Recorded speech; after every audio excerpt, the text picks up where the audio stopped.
오늘은 창세기를 살펴보겠습니다. 창세기의 원래의 히브리어 명칭은 1장 1절에 태초에라는 단어를 그대로 제목으로 사용했습니다. 히브리어에서는 태초에는 베레시트라고 되어 있습니다. 그런데 나중에 시시빈역 할 때에 창세기의 가장 주 단어인 톨레돗을 헬라어로 번역하여 제네시스라는 명칭을 취했습니다. 이 헬라어로 제네시스라는 단어는 어떤 것의 기원 또는 세대, 계보, 탄생을 의미합니다. 그래서 오늘날 창세기를 제네시스, 즉 창세기라고 부르게 되었습니다. 창세기는 기원의 책입니다. 하나님께서 창조하심으로 이 세상의 모든 것의 시작이 이루어진 것을 설명하고 있습니다. 히브리서 11장 3절에 믿음으로 모든 세계가 하나님의 말씀으로 지어진 줄 우리가 아나니라고 말한 것처럼 빛이나 식물이나 동물이나 사람이나 모든 것의 시작을 창세기에서 기록하고 있습니다. 특별히 11장까지는 인류의 시작을 언급하고 있고요. 12장부터는 히브리 민족의 시작을 언급하고 있습니다. 인류의 시작을 말할 때는 1장에서 남자와 여자의 시작, 3장의 죄의 시작, 4장의 가족의 시작, 또한 동시에 가인이 그 아들 이름을 따서 부른 에녹이라는 도시의 시작, 또 10장에는 노아의 세 아들들이 흩어져서 사는 것을 설명하면서 최초의 70종족의 이름이 언급됩니다. 또 11장에는 바벨탑 사건으로 이 땅의 언어들의 시작을 말해주고 있습니다. 그런가 하면 12장부터는 히브리 민족이 어떻게 시작됐는지, 형성됐는지를 설명하고 있습니다. 처음에 아브라함으로 시작해서 이삭과 야곱, 요셉으로 이어져 가면서 히브리 민족으로 또 12지파로 형성된 것을 설명하고 있죠. 창세기는 또한 분리의 책이다라고 말할 수 있습니다. 1장에서 빛과 어둠이 나뉘고 또 물과 물이 나뉘고 그 사이에 공창이라는 공간이 생긴 것도 언급하고 있습니다. 또 3장에는 사람이 하나님으로부터 분리됨도 설명하고 있습니다. 10장에는 천하가 둘로 나뉘었다라고 말하는데요. 실제로는 셈의 자손인 벨렉과 욕단 두 형제가 동서로 헤어짐을 통해서 큰 나눔으로 설명하고 있습니다. 사실 그 벨렉을 통해서 오늘날 유대민족이 또 욕단을 통해서 오늘의 우리 한국민족이 생긴 것도 알 수가 있습니다. 또 11장에는 바벨탑으로 인해서 언어가 나뉘면서 모든 사람들이 사방으로 흩어짐도 설명합니다. 13장부터는 아브람과 롯이 나누고 또 이삭과 이스마엘이 나뉘고 또 야곱과 에서가 서로 나뉘는 것을 설명하고 있습니다. 창세기에서 가장 중요하게 구조를 말할 때에 톨레돗이라는 이 단어가 아주 중요한 역할을 합니다. 이미 말씀드린 것처럼 이것은 헬라어로는 제네시스, 영어로는 제너레이션, 어떤 것의 시작 또는 세대를 말하는 것입니다. 창세기를 아주 단순한 구조로 말한다면 크게 사건 중심의 11장까지와 사람 중심의 12장 이후 50장까지를 말할 수 있습니다. 또 사건도 네 사건입니다. 창조와 타락과 홍수와 바벨입니다. 사람도 중요한 네 사람이 대표적으로 언급되어 있습니다. 아브라함과 이삭과 야곱과 요셉인 것입니다.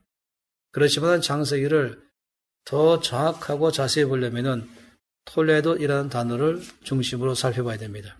그런다면 창세기는 전체가 10개에 구별되는 것입니다.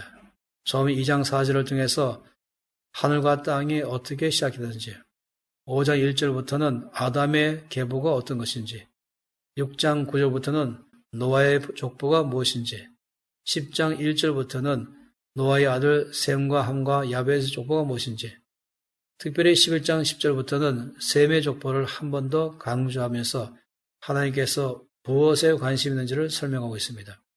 또 11장 27절부터는 데라의 족보라고 말하면서 아브라함의 시작을 데라로부터 출발한 것을 언급하고 있습니다. 25장 12절부터는 이스마엘의 족보를 설명하고 25장 19절부터는 이삭의 족보를 설명하고 있습니다. 또 36장 전체에서는 에서의 족보를 설명하고 또 37장부터 끝까지는 야곱의 족보를 설명하고 있습니다. 그러면서 창세기 전체가 어떻게 형성되고 발전하는지 대해서 또 무엇을 강조하며 무엇을 덜 강조하는지 대해서 이 톨레도 통해서 우리가 알 수가 있습니다. 또 창세기 안에서 중요하게 보는 단어는 아브라함과 이삭과 야곱의 하나님을 소개하는 것입니다. 어찌 보면은 이 세 사람을 통해서 우리는 삼위일체의 하나님의 모습도 볼 수 있습니다. 아브라함 통해서 성부 아버지 하나님, 또 이삭 통해서는 성자 하나님 예수 그리스도, 야곱 통해서는 성령 하나님을 살펴볼 수 있습니다. 또한 그 역할도 알 수 있습니다. 아브라함 통해서는 성부 하나님의 비전과 개척, 또 이삭을 통해서는 성자 예수 그리스도의 희생과 순종, 그리고 하나님과의 교제, 야곱을 통해서는 성령 하나님의 우리의 삶을 인도하시고 또 연단을 통해서 우리를 다루어 가시는 것을 잘 말해준다고 생각할 수 있습니다. 또 창세기 안에서 우리가 중요시 보는 것은 아브라함이 어떻게 믿음이 성장해 가는가에 대해서 여러 각도로 많이 말하고 있습니다. 그는 처음에 말씀에 순종하여 가나안 땅으로 가는 것으로 시작하고 있습니다. 동시에 그는 순종하지 않고 믿음을 떠난 삶에 대해서도 여러 번 언급도 하고 있습니다. 가령 12장에 보면은 아브라함이 간 땅에 기근 들었을 때 그는 환경 따라서 기근을 피해서 애굽으로 갔습니다. 그것은 그의 삶에 부정적 영향을 미쳤던 것이죠. 또 그런가 하면은 13장에서 아브라함과 롯이 서로 나눌 때에 아브라함은 정말 하나님의 관점에서 장차 살 땅을 선택하는 내용이 나와 있습니다. 또 어떤 경우는 아브라함이 하나님 약속의 말씀을 잘 인내함으로 기다리지 못하고 결국 그의 아내 사라의 의견을 따라서 사라의 여종 하거를 취함으로 가정 안에 심각한 어려움과 불화가 발생한 것도 말하고 있습니다.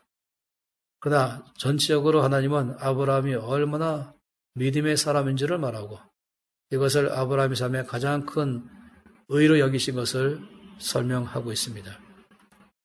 그래서 우리가 어떻게 믿음을 따라서 살아갈 것인가, 환경을 따라서 또 생각 따라 살아가지 말 것에 대해서 창세기 안에서 우리는 볼 수가 있습니다.